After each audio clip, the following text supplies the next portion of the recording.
What is PCOS and how do we handle it?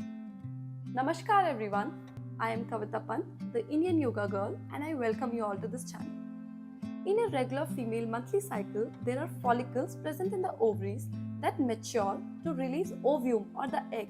And this process is called ovulation. And this happens every month, due to which we go through periods. Now, in the case of PCOS, there are toxins present in the body which starts manifesting in the ovaries in the form of cysts. These cysts prevent the proper maturing of the follicles, and thus the ovum does not release, the ovulation does not happen, and there we see irregularities in period.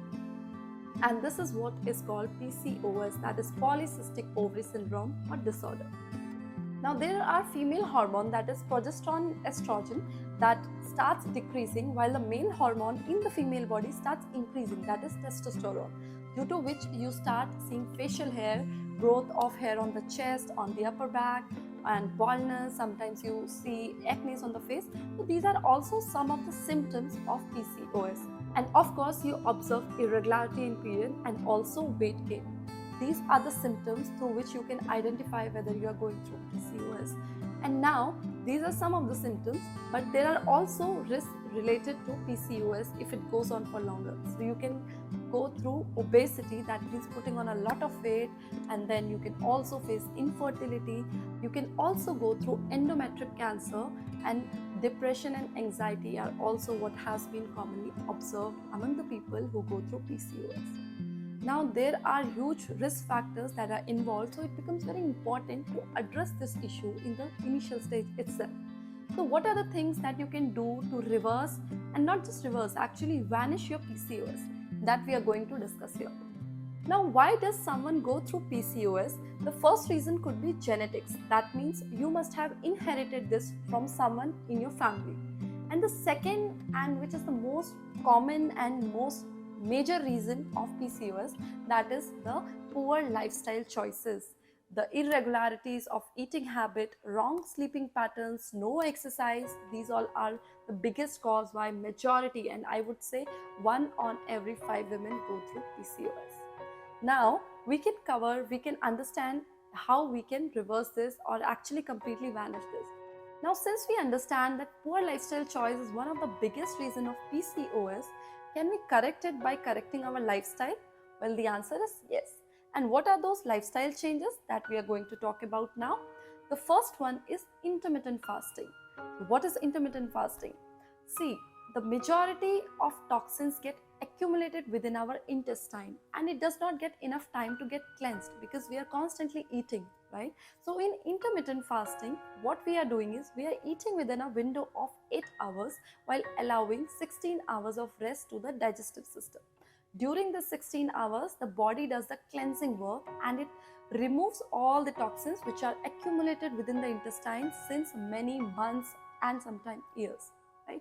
So it might be sounding a fad diet or something which is not possible, not sustainable, but it is not so. Trust me, it is very simple and not what it sounds like. All you have to do is you have to just push your breakfast a little late and your dinner a little early. So let us say if you do your dinner by 9, you can probably shift it 2 to 3 hours early. So you can do it at around 6 or 7 p.m. by latest, and then you have to push your breakfast little late. So if you do it by 8 p.m. or by 8 a.m. or 9 a.m., you have to push it to 10 a.m. or 11 a.m. So this ways we get the 16 hours of break. So if you do your dinner maximum by 7 and breakfast by 11 a.m., that gives you 16 hours of window, and out of which most of the time you are spending in sleeping. So it is not that difficult. Just trust me, I have been following this for last 2 years now, and it's working wonderfully for me. The second thing is practicing yoga asana. Practicing yoga asana works like boon for people who are going through PCOS. It provides much required movement to the ovaries and the organs related which haven't been moved, where the cysts have been accumulated. When we start practicing certain yoga poses, they directly work on the ovaries and helps in dissolving the cyst. The yoga asana like Mal asana, Titli asana, Supta Badkon asana, Bhujang asana, these all help in releasing the cyst, providing the much needed movement to your ovaries, and thus helps in releasing or dissolving PCOS, and thus helps in vanishing PCOS. Now the third thing comes sitting under sunlight. We have very much underestimated the power of sunlight. We all know that this whole planet is dependent on sun as a source of life and energy. But in current situation, we are rarely getting time to sit under sun. If you sit under sun for 15 to 20 minutes every day, trust me, any or every of disease or disorder is going to get vanished like magic. Sun has the power of healing. It is providing the source of energy not just for us but for all the plants and all the living entities that is present on this planet. So soak some sun for 15 to 20 minutes every day, either early morning or during the time of sunset, because that is the time when the sunset or the sun rays are gentle. You don't need to sit under the harsh sun. Fourth thing that you have to do is eat food which is sattvic in nature. Now, what is sattvic food? Sattvic food are those that increase your prana to a next level, that raises your pranic energy, that makes you more active and does not bring lethargy, inactiveness, tiredness or dizziness. So what are those food? Those food which are live, wholesome, plant-based, those are the food that are sattvic food.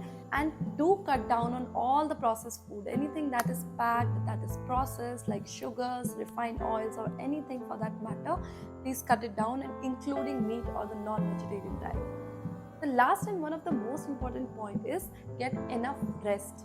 Now when I say get enough rest, that means you should sleep on time, you should get adequate rest, adequate sleep.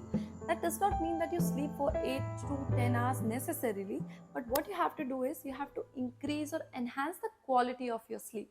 That means you should be able to get into deep sleep rather than twisting and turning on your bed for 10 to 12 hours. That does not provide you the rest that is required. So focus on the quality of the sleep. Even if you are sleeping for 5 hours, 6 hours, it should be a deep sleep without getting distracted. So these all are the points that you have to take care of, and you have to follow them religiously for next 3 months and see how your life changes for better. If you have any doubts, any queries that you want to ask, you can write down in the comments below, and in the next session I will be providing you how to do the yoga poses that are going to help you with PCOS. And stay tuned till then. For any queries, you can please put it down in the comments below. I will definitely love to answer them for you. I'll meet you in the next session. Till then, have a great time. Take care. Bye-bye. Namaste.